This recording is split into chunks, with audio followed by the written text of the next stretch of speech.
الحمد لله رب العالمين الرحمن الرحيم مالك يوم الدين إياك نعبد وإياك نستعين اهدنا الصراط المستقيم صراط الذين أنعمت عليهم غير المغضوب عليهم ولا الضالين آمين. ألف لام را تلك آيات الكتاب وقرآن مبين ربما يود الذين كفروا لو كانوا مسلمين ذرهم يأكلوا ويتمتعوا ويلههم الأمل فسوف يعلمون. وما أهلكنا من قرية إلا ولها كتاب معلوم ما تسبق من أمة أجلها وما يستأخرون. وقالوا يا أيها الذي نزل عليه الذكر إنك لمجنون لو ما تأتينا بالملائكة إن كنت من الصادقين ما ننزل الملائكة إلا بالحق وما كانوا إذا منظرين إنا نحن نزلنا الذكر وإنا له لحافظون. ولقد أرسلنا من قبلك في شيع الأولين وما يأتيهم من رسول إلا كانوا به يستهزئون كذلك نسلكه في قلوب المجرمين لا يؤمنون به وقد خلت سنة الأولين. ولو فتحنا عليهم بابا من السماء فظلوا فيه يعرجون لقالوا إنما سكرت أبصارنا بل نحن قوم مسحورون. ولقد جعلنا في السماء بروجا وزيناها للناظرين وحفظناها من كل شيطان رجيم إلا من استرق السمع فأتبعه شهاب مبين. والأرض مددناها وألقينا فيها رواسي وأنبتنا فيها من كل شيء موزون وجعلنا لكم فيها معايش ومن لستم له برازقين وإن من شيء إلا عندنا خزائنه وما ننزله إلا بقدر معلوم. وأرسلنا الرياح لواقح فأنزلنا من السماء ماء فأسقيناكموه وما أنتم له بخازنين وإنا لنحن نحيي ونميت ونحن الوارثون. ولقد علمنا المستقدمين منكم ولقد علمنا المستأخرين وإن ربك هو يحشرهم إنه حكيم عليم. ولقد خلقنا الإنسان من صلصال من حمأ مسنون والجان خلقناه من قبل من نار السموم. وإذ قال ربك للملائكة إني خالق بشرا من صلصال من حمأ مسنون فإذا سويته ونفخت فيه من روحي فقعوا له ساجدين فسجد الملائكة كلهم أجمعون إلا إبليس أبى أن يكون مع الساجدين قال يا إبليس ما لك ألا تكون مع الساجدين قال لم أكن لأسجد لبشر خلقته من صلصال من حمأ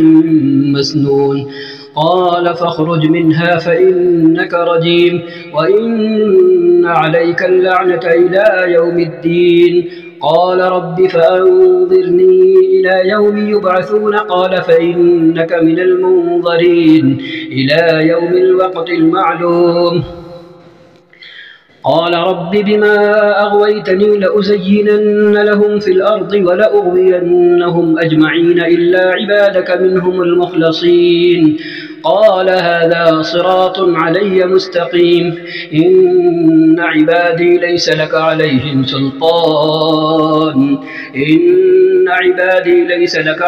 سلطان إلا من اتبعك من الغاوين وإن جهنم لموعدهم أجمعين لها 7 أبواب لكل باب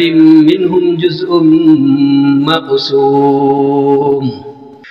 إن المتقين في جنات وعيون ادخلوها بسلام آمنين ونزعنا ما في صدورهم من غل إخوانا على سرر متقابلين لا يمسهم فيها نصب وما هم منها بمخرجين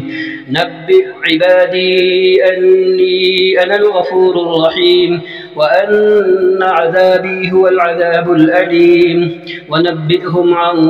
ضيف إبراهيم إذ دخلوا عليه فقالوا سلاما قال إنا منكم وجلون قالوا لا توجل إنا نبشرك بغلام عليم قال أبشرتموني على أن مسني الكبر فبم تبشرون قالوا بشرناك بالحق فلا تكن من القانطين قال ومن يقنط من رحمة ربه إلا الضالون قال فما خطبكم أيها المرسلون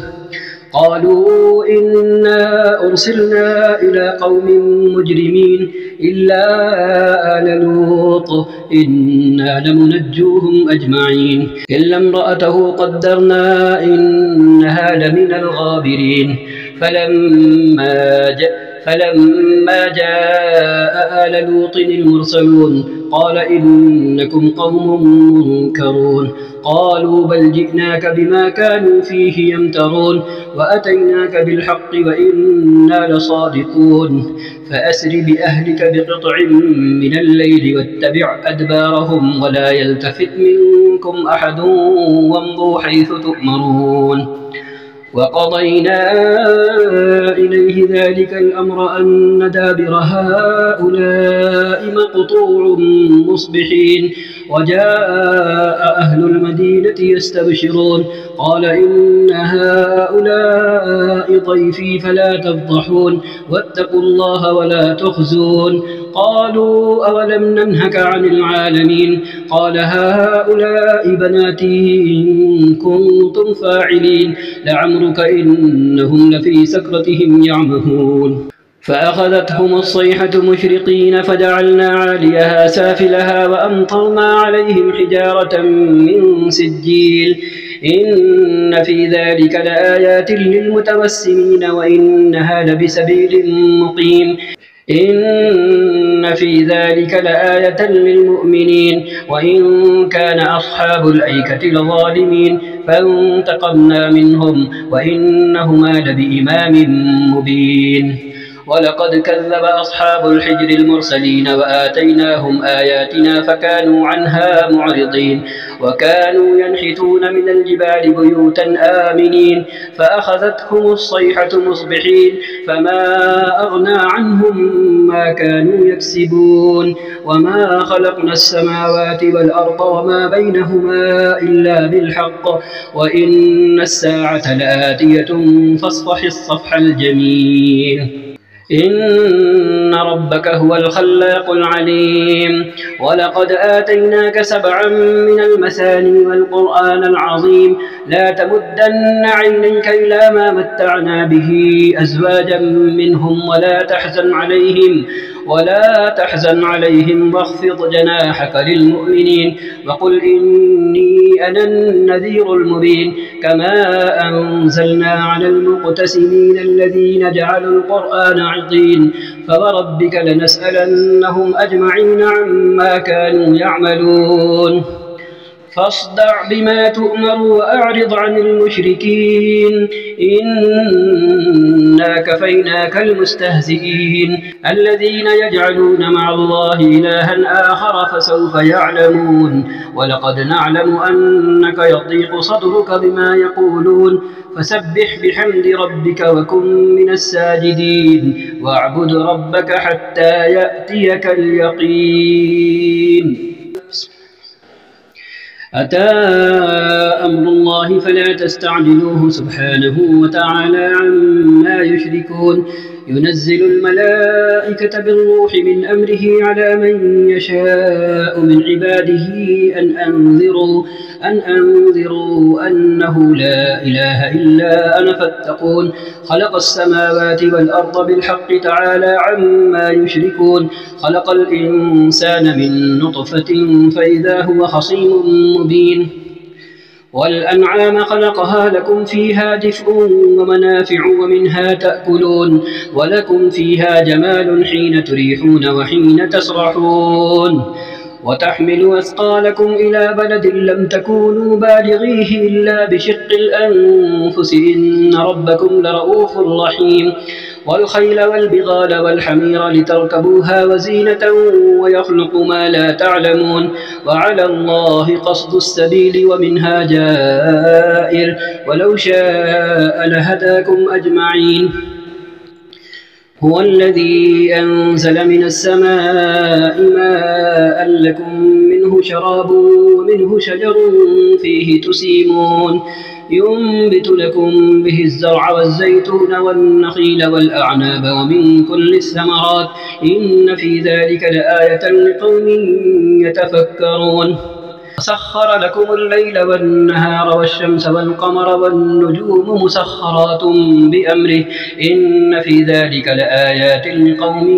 يعقلون وما ذرأ لكم في الأرض مختلفا ألوانه إن في ذلك لآية لقوم يذكرون وهو الذي سخر البحر لتأكلوا منه لحما طريا وتستخرجوا منه حلية تلبسونها وترى الفلك مواخر فيه ولتبتغوا من فضله ولعلكم تشكرون وألقى في الأرض رواسي أن تميد بكم وأنهارا وسبلا لعلكم تهتدون وعلامات وبالنجم هم يهتدون أفمن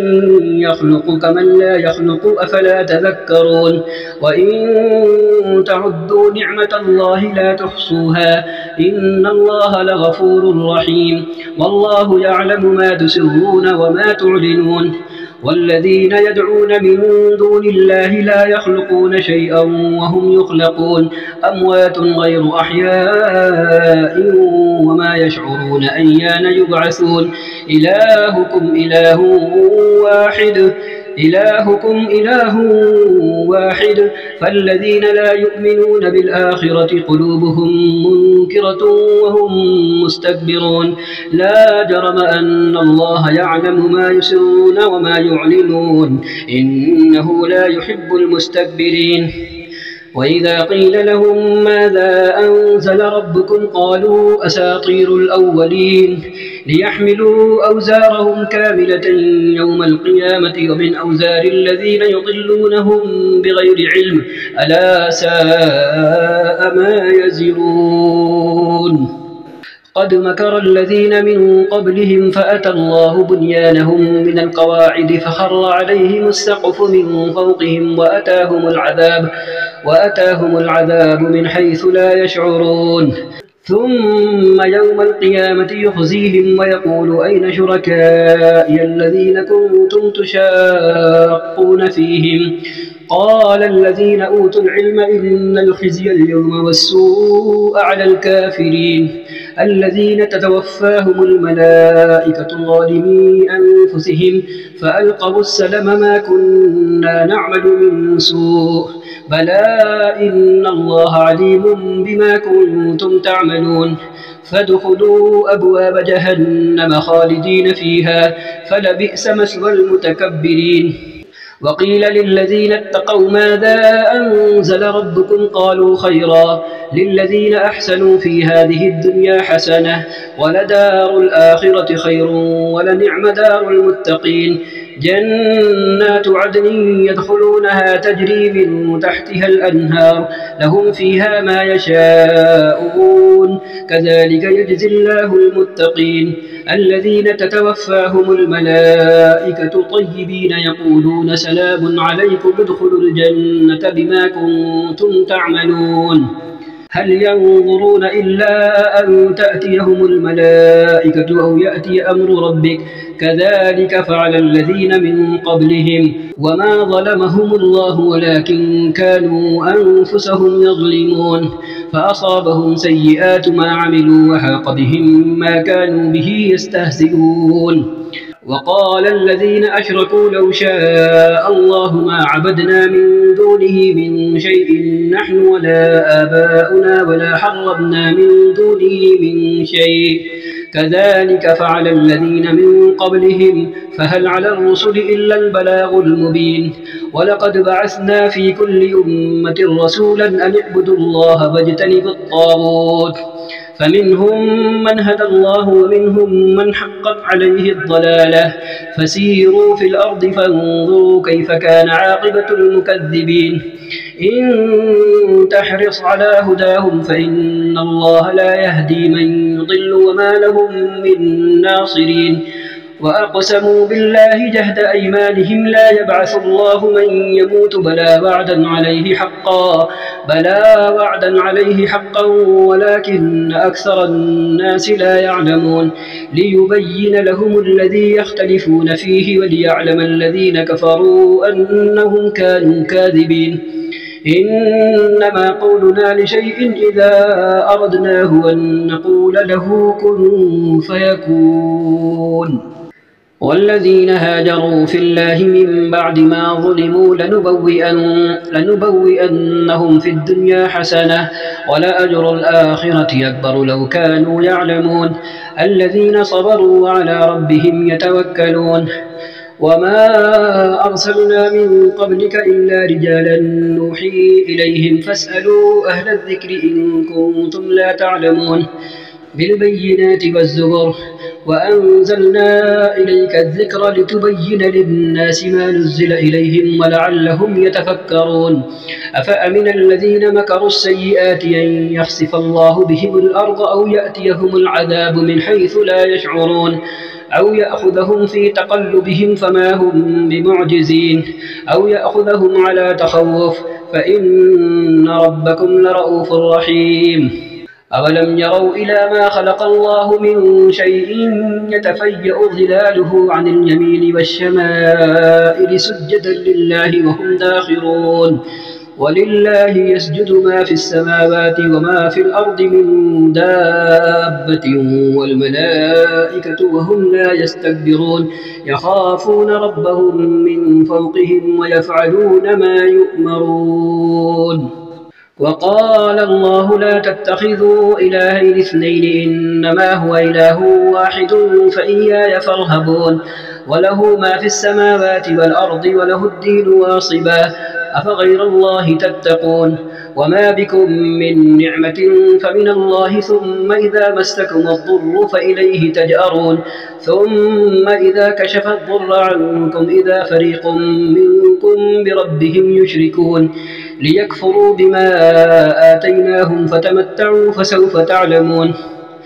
ويجعلون لما لا يعلمون نصيبا مما رزقناهم تالله لتسألن عما كنتم تفترون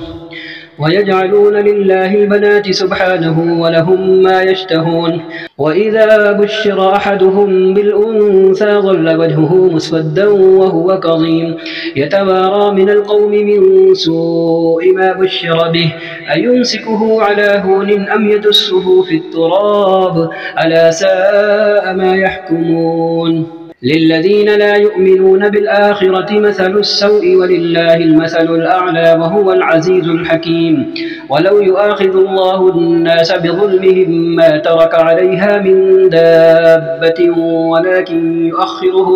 ولكن يؤخرهم إلى أجل مسمى فإذا جاء أجلهم لا يستأخرون ساعة ولا يستقدمون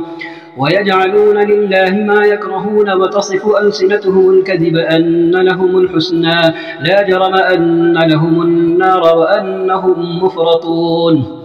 تالله لقد أرسلنا إلى من قبلك فزين لهم الشيطان أعمالهم فهو وليهم اليوم ولهم عذاب أليم وما أنزلنا عليك الكتاب إلا لتبين لهم الذي اختلفوا فيه وهدى ورحمة لقوم يؤمنون والله أنزل من السماء ماء فأحيا به الأرض بعد موتها إن في ذلك لآية لقوم يسمعون وإن لكم في الأنعام لعبرة نسقيكم مما في بطونه من بين فرث ودم لبنا خالصا سائغا للشاربين ومن ثمرات النخيل والأعناب تتخذون منه سكرا ورزقا حسنا إن في ذلك لآية لقوم يعقلون وأوحى ربك إلى النحل أن اتخذي من الجبال بيوتا ومن الشجر ومما يعرشون ثم كلي من كل الثمرات فاسلكي سبل ربك ذللا يخرج من بطونها شراب مختلف ألوانه فيه شفاء للناس إن في ذلك لآية لقوم يتفكرون والله خلقكم ثم يتوفاكم ومنكم من يرد إلى أرذل العمر لكي لا يعلم بعد علم شيئا إن الله عليم قدير والله فضل بعضكم على بعض في الرزق فما الذين فضلوا براد رزقهم على ما ملكت أيمانهم فهم فيه سواء أفبنعمة الله يجحدون والله جعل لكم من أنفسكم أزواجا وجعل لكم من أزواجكم بنين وحفدة ورزقكم من الطيبات أفبالباطل يؤمنون وبنعمة الله هم يكفرون ويعبدون من دون الله ما لا يملك لهم رزقا من السماوات والأرض شيئا ولا يستطيعون فلا تضربوا لله الأمثال إن الله يعلم وأنتم لا تعلمون ضرب الله مثلا عبدا مملوكا لا يقدر على شيء ومن رزقناه منا رزقا حسنا فهو ينفق منه سرا وجهرا هل يستوون الحمد لله بل أكثرهم لا يعلمون وضرب الله مثلا رجلين أحدهما أبكم لا يقدر على شيء وهو كل على مولاه أينما يوجهه لا يأتي بخير هل يستوي هو ومن يأمر بالعدل وهو على صراط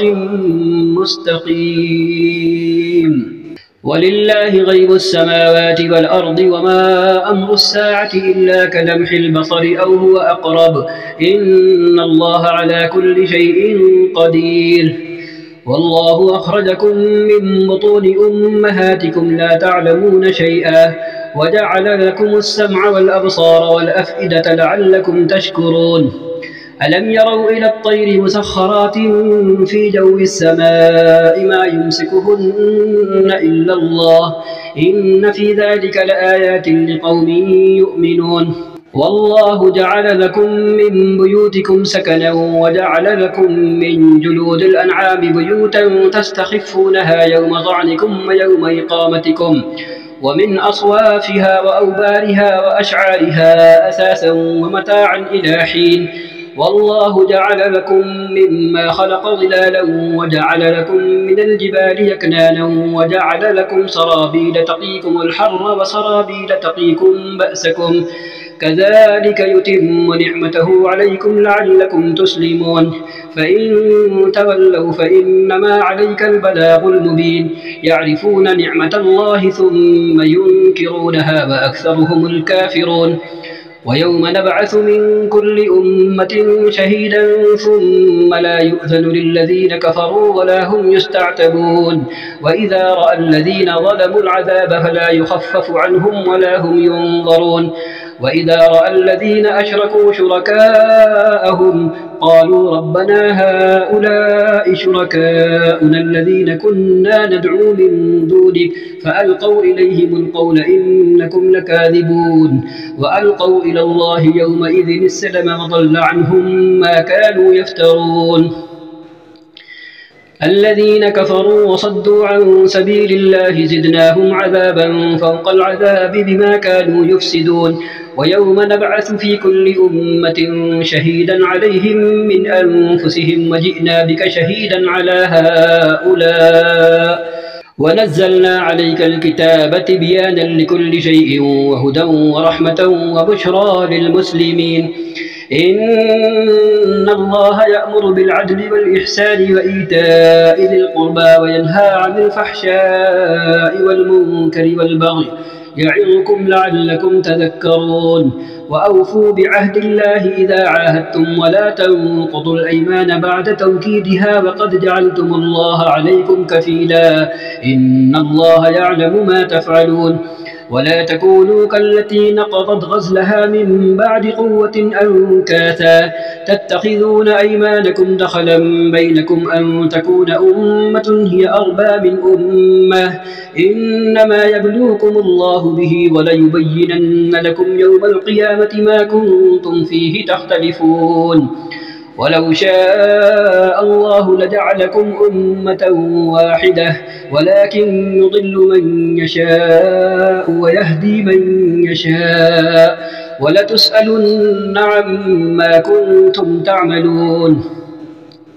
ولا تتخذوا أيمانكم دخلا بينكم فتزل قدم بعد ثبوتها وتذوقوا السوء بما صددتم عن سبيل الله ولكم عذاب عظيم ولا تشتروا بعهد الله ثمنا قليلا إنما عند الله هو خير لكم إن كنتم تعلمون ما عندكم ينفد وما عند الله باق ولنجزين الذين صبروا أجرهم بأحسن ما كانوا يعملون من عمل صالحا من ذكر أو أنثى وهو مؤمن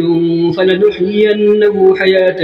طيبة ولنجزينهم أجرهم بأحسن ما كانوا يعملون فإذا قرأت القرآن فاستعذ بالله من الشيطان الرجيم إنه ليس له سلطان على الذين آمنوا وعلى ربهم يتوكلون إنما سلطانه على الذين يتولونه والذين هم به مشركون وإذا بدلنا آية مكان آية والله أعلم بما ينزل قالوا إنما أنت مفتر بل أكثرهم لا يعلمون قل نزله روح القدس من ربك بالحق ليثبت الذين آمنوا وهدى وبشرى للمسلمين ولقد نعلم أنهم يقولون إنما يعلمه بشر لسان الذي يلحدون إليه أعجمي وهذا لسان عربي مبين إن الذين لا يؤمنون بآيات الله لا يهديهم الله ولهم عذاب أليم إنما يفتري الكذب الذين لا يؤمنون بآيات الله وأولئك هم الكاذبون من كفر بالله من بعد إيمانه إلا من أكره وقلبه مطمئن بالإيمان ولكن من شرح بالكفر صدرا فعليهم غضب من الله ولهم عذاب عظيم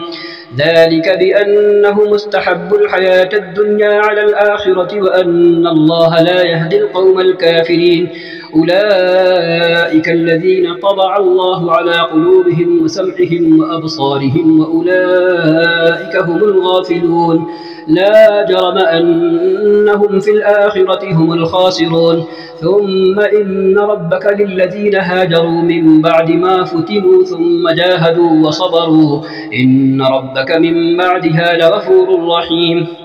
يوم تأتي كل نفس تجادل عن نفسها وتوفى كل نفس ما عملت وهم لا يظلمون وضرب الله مثلا قرية كانت آمنة مطمئنة يأتيها رزقها رغدا من كل مكان فكفرت بأنعم الله فأذاقها الله لباس الجوع والخوف بما كانوا يصنعون ولقد جاءهم رسول منهم فكذبوه فأخذهم العذاب وهم ظالمون فكلوا مما رزقكم الله حلالا طيبا واشكروا نعمة الله إن كنتم إياه تعبدون إنما حرم عليكم الميتة والدم ولحم الخنزير وما أهل لغير الله به فمن اضطر غير باغ ولا عاد فإن الله غفور رحيم ولا تقولوا لما تصف ألسنتكم الكذب هذا حلال وهذا حرام لتفتروا على الله الكذب إن الذين يفترون على الله الكذب لا يفلحون متاع قليل ولهم عذاب أليم وعلى الذين هادوا حرمنا ما قصصنا عليك من قبل وما ظلمناهم ولكن كانوا أنفسهم يظلمون ثم إن ربك للذين عملوا السوء بجهالة ثم تابوا من بعد ذلك وأصلحوا إن ربك من بعدها لغفور رحيم إن إبراهيم كان أمة قانتا لله حنيفا ولم يك من المشركين شاكرا لأنعمه اجتباه وهداه إلى صراط مستقيم وآتيناه في الدنيا حسنة وإنه في الآخرة لمن الصالحين ثم أوحينا إليك أن اتبع ملة إبراهيم حنيفا وما كان من المشركين إنما جعل السبت على الذين اختلفوا فيه وإن ربك ليحكم بينهم يوم القيامة فيما كانوا فيه يختلفون ادع إلى سبيل ربك بالحكمة والموعظة الحسنة وجادلهم بالتي هي أحسن إن ربك هو أعلم بمن ضل عن سبيله وهو أعلم بالمهتدين وإن عاقبتم فعاقبوا بمثل ما عوقبتم به ولئن صبرتم لهو خير للصابرين واصبر وما صبرك إلا بالله ولا تحزن عليهم ولا تك في ضيق مما يمكرون إن الله مع الذين اتقوا والذين هم محسنون. صدق الله العظيم وصدق رسوله النبي الكريم ونحن على ذلك من الشاهدين وصلى الله وسلم على سيدنا محمد خاتم النبيين والمرسلين وعلى آله وصحبه ومن تبعهم بإحسان إلى يوم الدين.